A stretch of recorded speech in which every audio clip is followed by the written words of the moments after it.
mga mananagat sa Quinto Distrito sa lalawigan sa Subo nakadawat og pinansyal nga ayuda mga katropa. Detalye sa report sa Ronato gini pinagi sa pagpamangti ni katropang Almi Mata. Live report.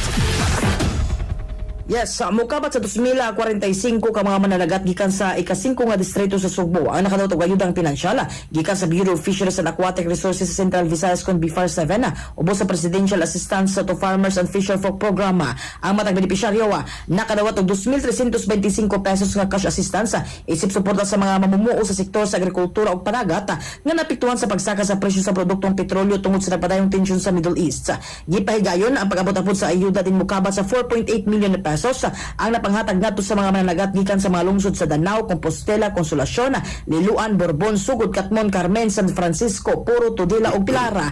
Ginasipikar sa BFAR ang mga benepisyaryo ngadto sa nakadaiyang grupo aron mas paspas ug organisado ang paghatag sa ayuda. Una na nagahin ang nasyonal nga paggamahanan og 10 billion pesos alang sa maong programa ubos sa General Appropriations Act. Samtang netong Lunes nakadawat usab sa samang ayuda ang 376 ka mga upunganon nga mga mananagat gipagan ang maong payout sa Cordova Sports Complex sa Barangay Poblacion, lungsod sa Cordova. Mga katropa, alang sa mapahimsog sa Palawas, inumog sa Fauna Plus Gold, alang sa nagkahiusan Pilipino para sa Pilipinas, kininyo katropa, Almi Mata, XFM News. XFM report. Cellphone Plus Gold, mapalit sa mga butika sa inyong lugar.